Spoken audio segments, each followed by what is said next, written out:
to introduce yourself and dive right in. April, just let me know when to go to the next slide. Great, sounds good. Thank you. Today we're going to walk through really a how-to guide for tribal communities pursuing fleet electrification and charging infrastructure and EV hub planning. And it's great to be here. I'm April Bolduc, president of S-Curve Strategies, and I've spent, I think, the last 15 years in the EV charging infrastructure industry, doing hundreds of EV charging site walks and working on fleet electrification projects across 13 different states. But being based here in California, I've been driving electric since 2011. So I have a really good idea of what charging installations are the most successful, and I'm excited to share those best practices with you. So next slide. And the goal today is to break down the fleet electrification process into simple steps. So you'll walk away with a clear picture of how to get started, and then we'll cover fleet electrification, charging infrastructure. We have some key takeaways, and I've sprinkled throughout this how-to guide some pro tips that I've learned along the way, and I've provided you a slide that I think you have to, it's a must-take screenshot as a cheat sheet for some of your charging efforts. So next slide. And as we think about the benefits for tribal communities, fleet electrification, it offers many tangible benefits that really go beyond the vehicles into control over your energy independence and demonstrating leadership. And on the financial side, electrification can save tribes hundreds of thousands of dollars in fueling costs and maintenance really over that long term. And that's what fleet electrification does, is we're looking really over your procurement process as to how to make the best economical decisions for you. Next slide. So we'll jump into the 4 steps for fleet electrification. And for step 1 on the next slide, is really focusing on fleet data collection. So every electrification journey begins with good data, and tribes can start by compiling a complete inventory of fleet vehicles. So for example, the number of vehicles, the type, the age, the mileage, the fuel type, how you're using them on a daily basis. And this baseline is critical to identifying opportunities for electrification. And next is really collecting the operational data. So how much fuel is each vehicle consuming? How much does it cost to maintain? Where are vehicles parked and for how long? The parking dwell times are especially important because they can inform your charging schedules. And there are many, many tools that can help you in this. So for example, there's telematics systems that can track usage in real time.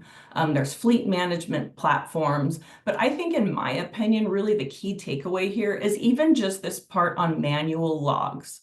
You don't have to have the flashiest system, you don't have to have the telematics. Really, what those that are helping to plan your fleet electrification efforts need is they just need the data. So if that's in a written form, that's great. We'll work with that. The VIN number, the type, the age, the mileage, all of those components are beneficial and really required as part of this data set. Next slide. So looking at vehicle replacement prioritization, not all vehicles have equal impact when it comes to electrification. And the next step is prioritizing which vehicles to replace first. So light-duty commercial vehicles, they're usually the biggest contributors to fleet emissions. And replacing those early provides you high return in terms of environmental benefits. I have here on a pro tip. So just the choosing the proven models for your tribe is also important. So starting off with those models that we already know can easily transition. In many cases, those are light duty models itself. Moving on to high mileage vehicles, that's another priority. So the more miles a vehicle drives annually, the greater the fuel and maintenance saving when converted to electric. And then finally, we'll consider operational criticality. So it's best to start with vehicles that are less mission critical, so not your emergency vehicles. And then one of the pro tips here is that one tribe that we're working with was starting with their light duty fleet vehicles first. And even though the local utility had a fleet electrification rebate for medium and heavy duty vehicles, what we found is that even starting off with light duty fleet vehicles, that they were still going to qualify over time for this rebate from the utility. So that's really good news when you're thinking, oh gosh, to participate in these rebates, do I have to jump into a medium duty vehicle right away? No, you don't. You can actually start out with light duty. So that's really good news for fleet operators. So jumping into the total cost of ownership, the financial case for electrification is built through a total cost of ownership analysis. So this means that you're going to compare, what's business as usual costs? What are the costs that we have from today? And then and around buying and operating, whether it's gas or diesel vehicles, and then comparing that against what is this electrified scenario going to look like over the long term, typically about 10 to 15 years. So you know that in that instance, you'll have some higher upfront costs because we're thinking about the procurement of the vehicles and installing the chargers, but also over time, these vehicles do tend to last longer and have much less maintenance, and that's where your savings is going to come in. And regarding incentives, so programs from utilities and state agencies, any federal sources, they can significantly reduce upfront capital costs and make this really competitive from the start. And when life cycle fuel and maintenance savings are factored in, the case strengthens exponentially. So for example, one tribal fleet has about 70 vehicles, but over time by 2040, the projections are looking at over $555,000 in savings, which is significant when you're looking at over time and what those costs are. All right, next we'll jump into what a sample implementation timeline looks like. So for example, this is actually taken from a real world tribal fleet, and this is how they thought through the process. Let's break it out into 3 phases. We're going to start in the beginning at this light duty installation phase. We're going to have low risk, high mileage vehicles because we've already gathered that data. And then we're going to use this time so that we're building in our staff experience. In phase 2, they'll expand into medium duty vehicles, such as those higher mileage pickups and vans. And by this time, more models are going to be available and the infrastructure is more robust. Then within phase 3, we'll focus on heavy duty and specialized vehicles. So this is including emergency response. We're going to require advanced chargers, further technology maturity. But by this stage, the foundation is really going to be set, and the phases will be rolled out to ensure sustainability, reliability, and growing confidence. And you can see there, the pro tip that we have for this is really do this phased process, but we'll get into this into a second. Even though you're phasing your vehicles, you really want to consider ahead of time getting that charging infrastructure installed up front and doing less phasing of the charging infrastructure because that will become more expensive over time. So we'll phase the vehicles, but less phasing over the infrastructure. And I'll talk a little bit about that. So I do have a slide coming up that you should screenshot, and we'll get there in a second. But talking about selection criteria for chargers on the next slide. The first step is in community-wide charging infrastructure planning for site selection. We'll want to, is this the fleet plan? Yes. So for fleet parking patterns, you want to ensure that the sites that are selected, that that's where their natural dwell times are for extended periods. So that's where your installations should be. Most of your installations should be. And then moving on to utility proximity, you want to install your charging as close as possible to where the infrastructure is, because that is going to cut your costs down significantly. So one of the pro tips that we have listed here is that for one tribe, by installing their chargers 200 feet closer to the transformer, they saved $70,000 in trenching and repaving costs. So this frees up more money for the vehicles and also for the infrastructure. In this particular instance, the charging where the trucks were parked were 200 feet back. They're in a chain link fence enclosure, but the cost of just having the vehicles park a little bit closer and still being in kind of this broader, secure area really made a big difference when it came into the funding side. And then just construction practicality, trying to avoid, ripping up these hardscapes that you already have. So a designer and a planner will be able to do this for you pretty easily. All right, so looking at power and utility coordination, which is really this second step on the infrastructure journey, that once your sites are identified, the next step is really going to be to work with your utility partner. And what we found is that they are really eager to understand if you have any type of microgrid, any resiliency planning that's already being developed. Talk with them about that ahead of time, because that's really going to impact some of your cost savings. I used to work at a utility for 11 years, and back in the day it was like, oh no, microgrids, we weren't really sure how to adopt them into there. But as you know, just really the industry is becoming more sophisticated, and we want to see that resiliency built into each of your tribal communities' plans. And then around capacity planning, it's a critical part of the process. And some sites may need minor transformer upgrades, while others could require even new service lines capable of handling larger loads to accommodate DC fast chargers.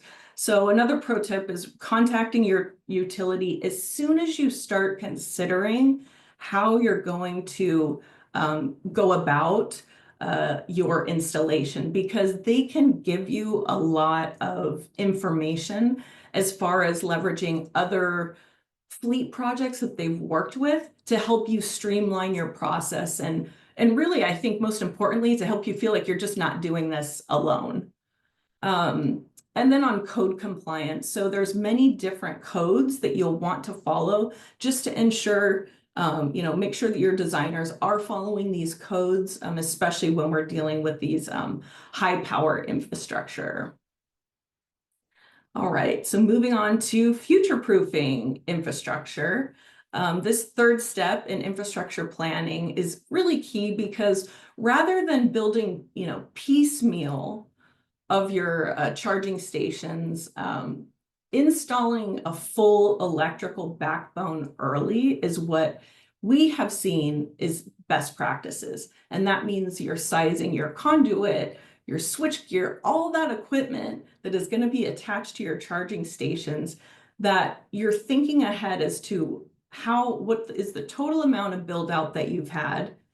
And you're building that infrastructure, you're laying the groundwork, and you're not necessarily installing the charger on top of every single one of them yet, but you are laying that groundwork.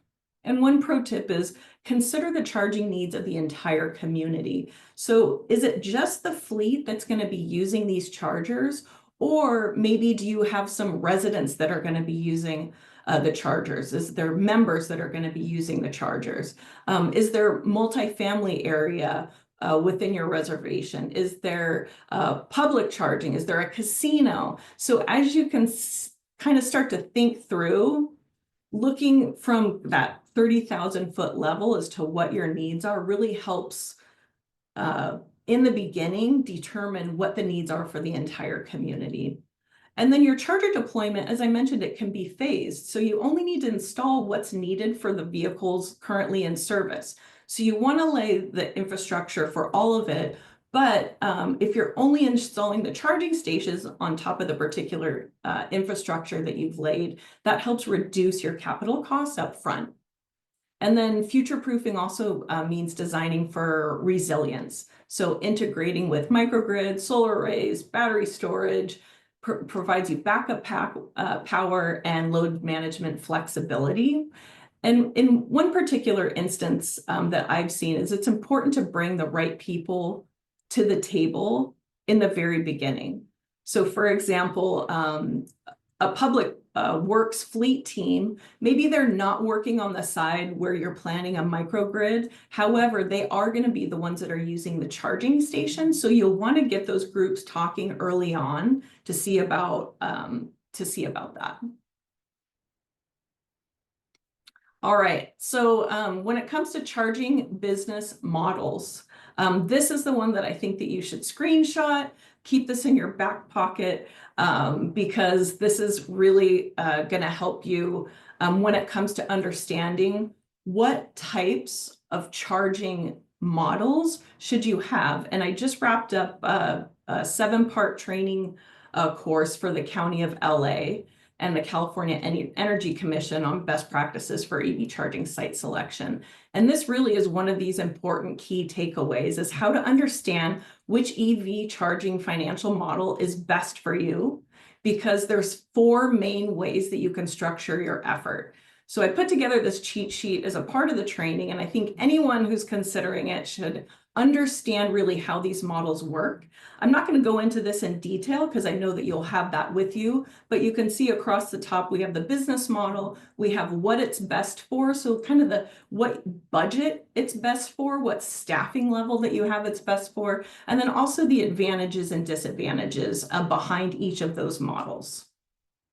And I'll put a link in the chat that you can go to this particular training session of these 7 modules, because there are just so many links to resources around EV charging infrastructure that you'll be set when it comes to any resources that you need.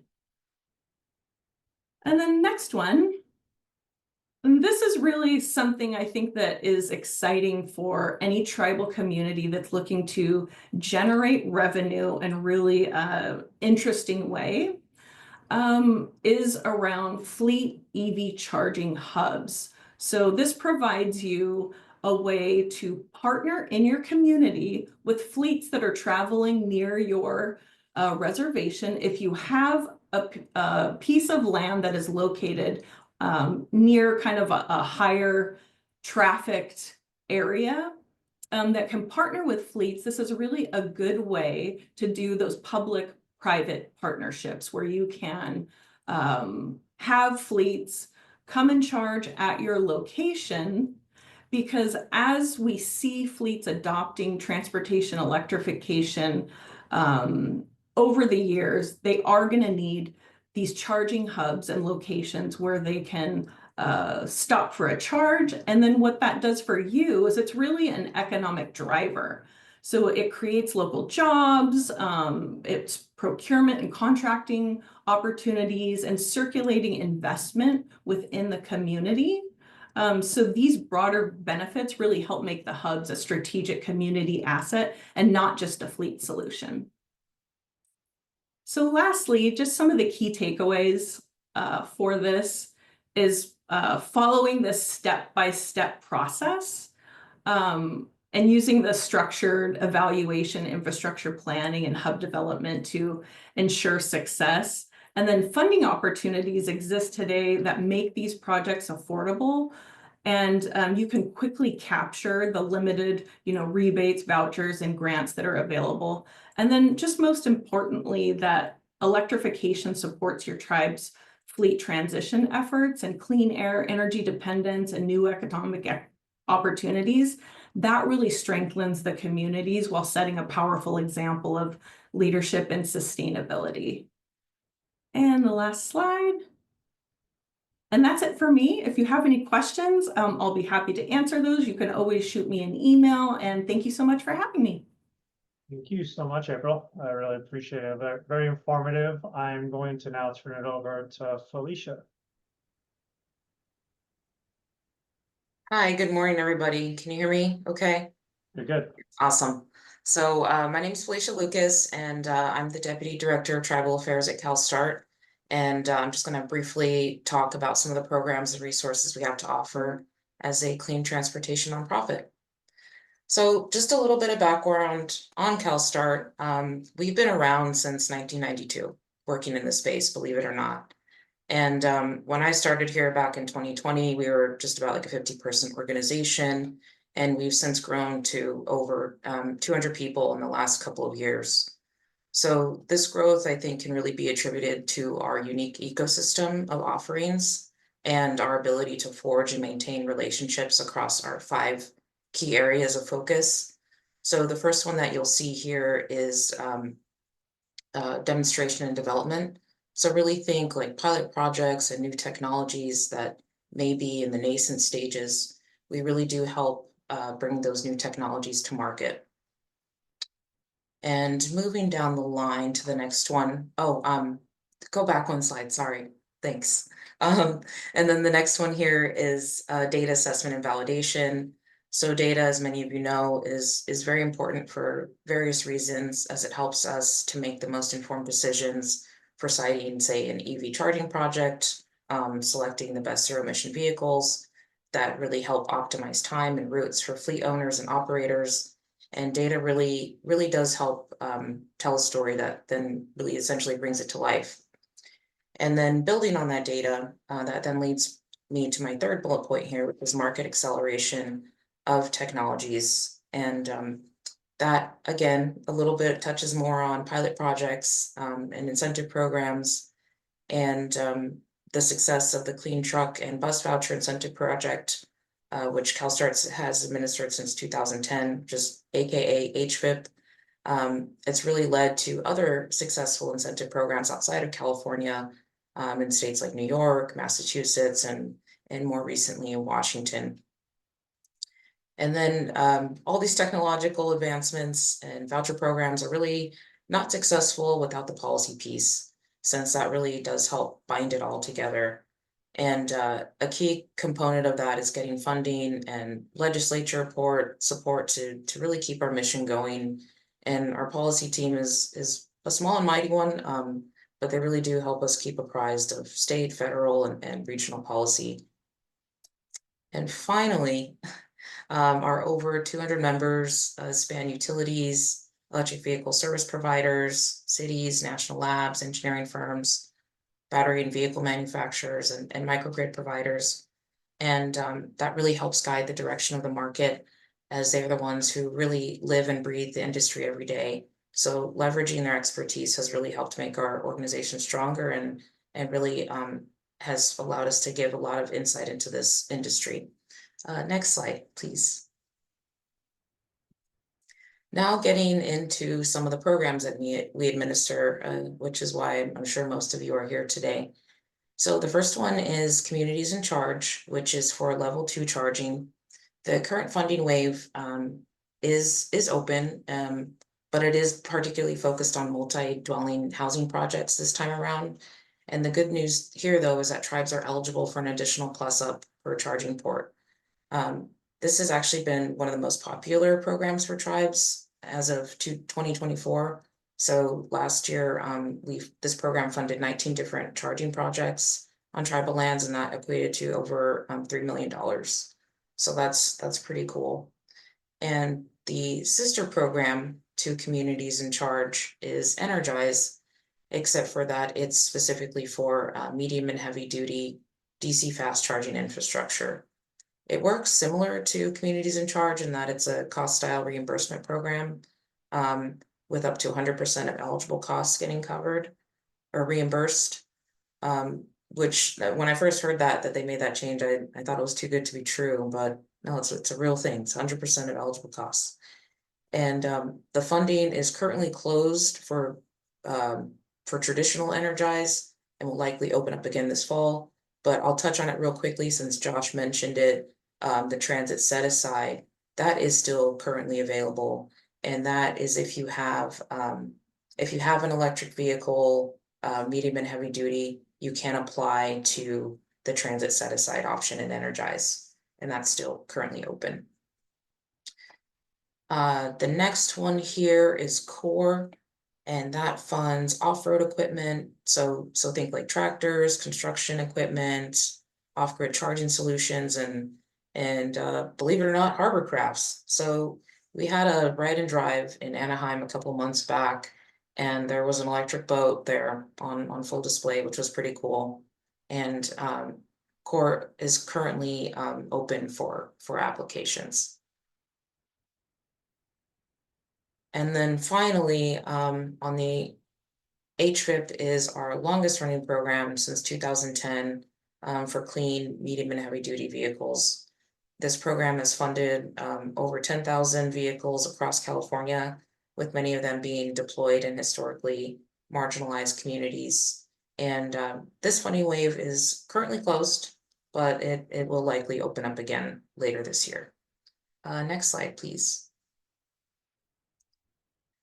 So I know this is a lot, and I try to talk fast, but hopefully not too fast. But we also have, on top of the programs that we administer, we have a ton of resources that are specifically focused on funding. And the one that I want to highlight here is the Funding Finder, which has over 400 programs for zero-emission vehicles and infrastructure. It's updated very regularly, I think on a bi-monthly basis, if not once programs become available. And the data, it also provides access to over $44 billion in potential funds. Believe it or not, that still exists. And yeah, it's really easy, just a simple 3 steps. And there's actually a specific call out in the tool for tribes as well. So that'll take you immediately to programs that you'd be able to use and access. And then the last item I'll touch on here is the Follow the Funds. So we just hosted a 4-part webinar series, which was very successful. And we saw participation from over 414 different organizations. And we heard from air districts, utilities, state agencies, and where the future of funds were going to be for next year. And the series also highlighted success stories, stacking scenarios, LCFS credits and green banks to help finance projects. And if you don't know too much about green banks, those are actually really, really cool. So if you don't have any money up front, you could actually go apply to a green bank, and it'll cover those charges for you until your say your reimbursement comes in, like for communities in charge or Energize, and you essentially get your money back. It's kind of like a clean wash.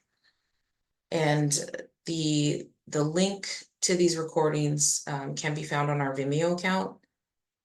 And next slide. So yeah, I think that does it for me, and I think I kept it under 10 minutes as I promised. So thanks again for the time, and feel free to shoot me any questions or an email. Back to you, Josh. Thank you so much, Felicia. A lot of great stuff there. Are there any opportunities in that funding tracker you think are particularly relevant right now? I mean, I think if you're looking for a resident, personal rebate, you want to purchase a vehicle before the end of the year, before the end of September, but any specific opportunities that people should keep their eye on right now for infrastructure or for vehicles? Yeah, I would say so. Still the with the going away of these, or the tax credit sunsetting, that's just super unfortunate. But I would say if you're looking for vehicles, the CalCap program, I think that'll be in there. It should be in there. But that's one of those financing mechanisms for vehicles specifically, so not just infrastructure. And yeah, so yeah, Josh demoing the tool right now. I was supposed to do this. I'm just kidding. It's in the links in the chat. Yeah. Appreciate it. Let's thank you so much, Felicia. We'll hopefully have a few minutes at the end for questions, and I'll turn it over to the Center for Sustainable Energy team. So thanks again, Felicia. Okay, so I'll again turn it over to the Center for Sustainable Energy folks to talk about the opportunities that they're aware of and managing. Yeah, thank you. So my name is Bailey Muller. I'm a senior manager here at the Center for Sustainable Energy, CSE, as we more commonly call it. But for those of you that are unaware of our organization, we are also a nonprofit. Our goal is to accelerate adoption of clean transportation as well as distributed energy through the effective and equitable program design and administration. So we house many different types of projects and many different types of programs that have different focus areas all across the country. So today, we will only be focusing on two of them, but we do encourage you to go to our website to check in the details about any of the other opportunities that we house. So next slide here. So I am the project manager of the California Electric Vehicle Infrastructure Program called Cali VIP. Today we'll be going over the Fast Charge California project, but as a little background of Cali VIP, it's been around since 2017. Many different projects have been released under this program. It is said to be one of the largest infrastructure programs in the country to date. So we're very proud of the work we've done, and we're going to continue to hopefully have additional opportunities that come up under this program. But today we'll talk about the Fast Charge California project, which has our active money. So we currently have this project window open. It opened on August 5th of this year. We have $55 million available across the whole state. And so previously in our Cali VIP projects for our 2.0, which is our second contract iteration that opened in 2022, the Golden State Priority Project were the previous two projects we released. Those two were focused on regional distribution, so they only covered 2 of the 4 regions. This specific project covers all 4 regions, so every county in the state is covered and eligible for this, as well as anyone who can apply. So it's not just for disadvantaged or low-income communities. Anyone is eligible. However, tribal and low-income and disadvantaged communities do get prioritized within the queue. So once you do apply, you get bumped up in front of any other application to get funding. And so one of the more important things as well, it is first come, first served. So as we are open, we have a window that you can apply until October 29th. But as people are applying, we are processing as they come in. So we do encourage any site to get their application submitted as soon as possible, just to ensure you do have that priority taken to your advantage.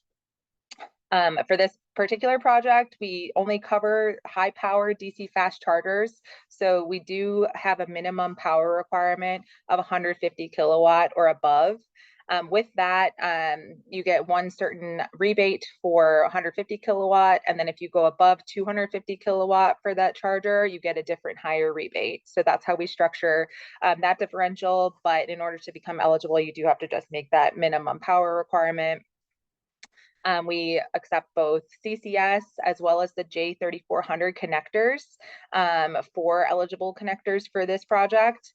J3400 was a recent addition. We actually just added that this summer. So that allows a little bit more flexibility of the different type of equipment that people can select.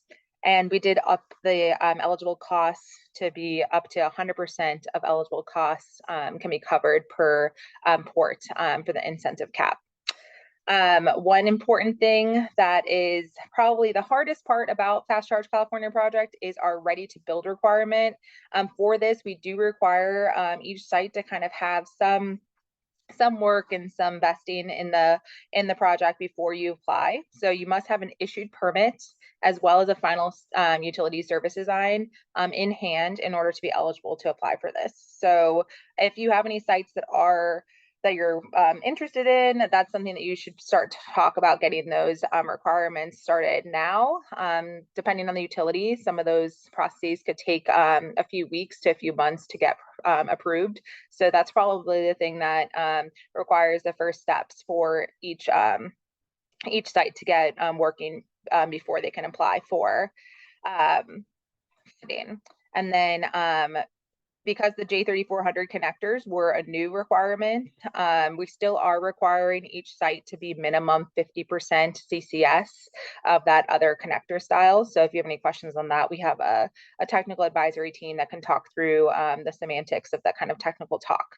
But construction can start no earlier than July 8th. July 8th was our original application window date. Originally, we were supposed to open in July and then end in September, but we pushed it back a month in order to accommodate for that J3400 edition. And so we kept that construction cannot start prior to July 8th, just because we did make that change pretty late in the game after we made the announcement of this project. So trying to be fair to all the applicants that already had some crews lined up and their calendars all set for the upcoming months. So construction itself could not have started prior to July 8th. But obviously at that date, after that date. So anything that's starting now would be eligible. So we have a lot of more information on our website at calivip.org. We did host 2 different webinars this spring, and so we do encourage anyone to walk through those and get some more information. But if you go to the next slide, we have application assistance available. So I kind of teased this on the last slide when I said we have a technical team available. They are open and ready for talking to anyone about their sites or eligibility questions. So you can scan that QR code and it'll bring you to that form to sign up for this application assistance. But they are a team that's ready to talk through eligibility questions, understanding any equipment requirements, reviewing any of that tiering documentation, so permitting, utility design stuff, as well as the pre-review of your application itself. So we can set up all of those meetings with you and talk through any questions you may have. But that is what I have for this, and then I'll pass it off to my colleague Lucy to talk through the other program. Thanks, Bailey. Good morning, everyone. My name is Lucita Lutfi. I'm an associate manager with the Equity Engagement and Outreach Department at CSC. Today, I'll be talking about SDG&E's previously owned electric vehicle rebate program. Next slide, please.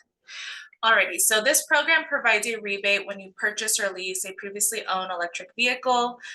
You must have purchased or leased the EV on or after January 1st, 2024. Applicants can receive a standard rebate of $1,000, while income qualified applicants may receive an increased rebate of up to $4,000 through the rebate plus option. So it's one or the other. To qualify, you must be an active SDG&E residential customer. The vehicle must be a fully electric vehicle or a plug-in hybrid, and it must be listed on our HOV eligibility list, and it also has to be registered to your SDG&E residential service address. Now, the account doesn't necessarily have to be in your name, but the address, your residential address, must match what's on your vehicle registration. Applications must be submitted within 180 days of the purchase or lease, and additionally, please note that only one rebate is allowed per customer or household. So this program is a great way to make electric vehicles more affordable and accessible for our community. If you're interested in learning more about the program or applying, you can visit the website listed on our presentation. And I think that's it for me. Thanks.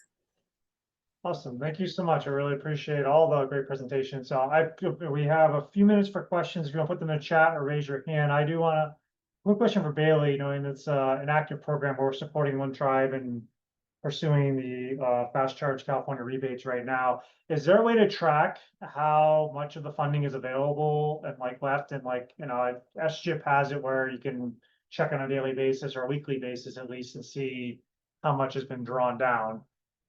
Is there that information available, or did you have a sense of how much is available right now? Yeah, unfortunately, we don't have an active tracker.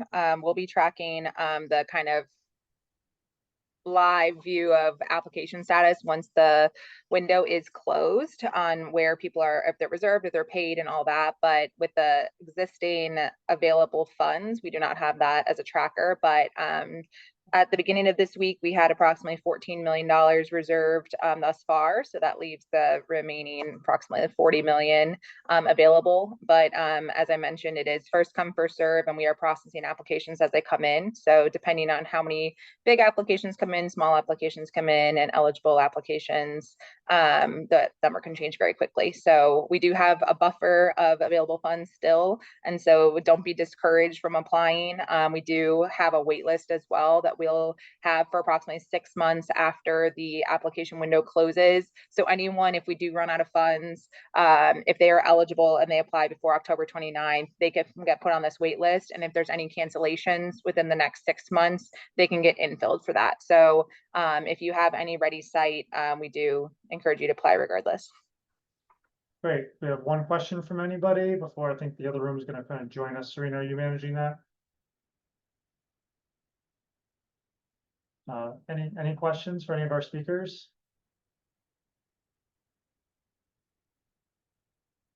I found that all, very, very informative. Luzita, is that how you say it? I apologize. Are there similar programs in other, or, Edison and PG&E? Currently, there is still the SCE for SCE and PG&E, yes. Okay. Great. I think, Serena, it is time to bring the other group back. Do I just close the room? Or is everybody back now?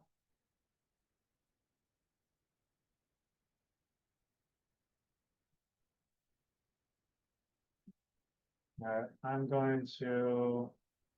Gosh, I think Serena's in the other breakout room. Okay. Let's see. Austin, could you? Okay, I'll break out to close at 59 seconds. All right, well,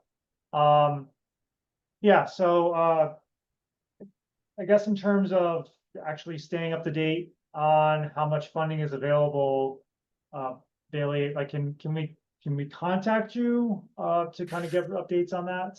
Yeah, oh, for sure. We are happy to. We have the Cali VIP at energycenter.org. That is monitored by our operations team. So if anyone wants to get any questions, status of, hey, is there funding available? You could email that and then we can get a number back to you. We're happy to let you know if you inquire, but we just don't have a place where you can publicly look for it. And April, are you aware of any other kind of funding opportunities that weren't covered by CALSTART or CSE that people should have their eyes on? Yeah, no, I think you covered them. Probably just in addition would be each of the either fleet rebate programs or any other utility programs that are available, and just checking with your local utility because almost all of them have some type of infrastructure program available now. Great. Okay,